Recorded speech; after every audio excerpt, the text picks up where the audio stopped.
Go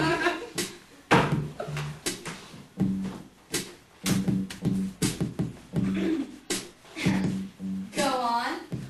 Well, my parents were separated when I was really little. Before I was even born.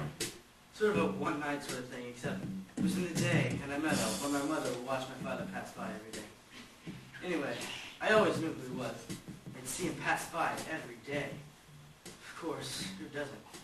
But I never really knew him, and he wasn't even around. Well, not around.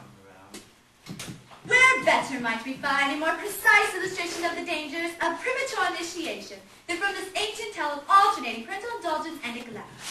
I went to an expensive school, and there's a bunch of boys there who, the sons are rich and famous.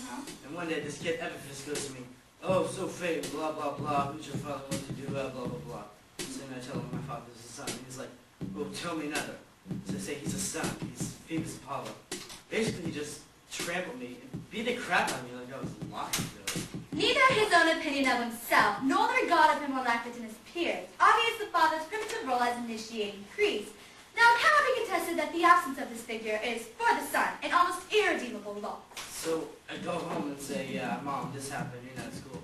She gets all upset and says, "Hear me, my child. That fiery orb you see crossing the sky each day is indeed your sire. Believe me, my darling, blah, blah, blah."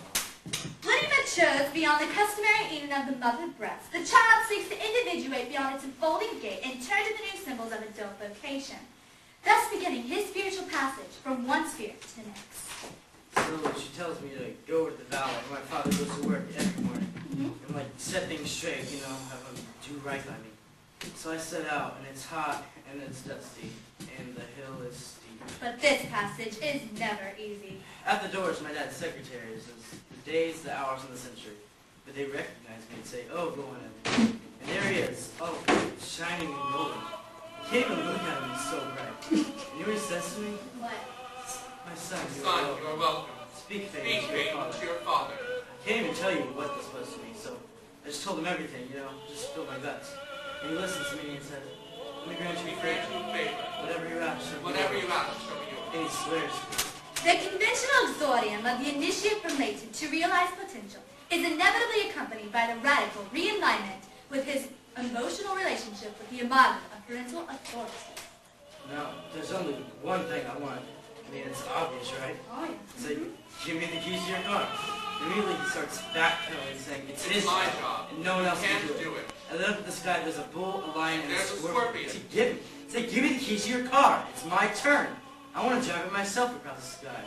The father, or his substitute, must be assured before he transfers the symbols of adult vocation that the son is no longer suffering from infantile complexes that will dangerously redirect his new task to the unconscious promptings of self-aggrandizement, personal preference, or even resentment. "Where have you been all my life, Dad? Hand it over."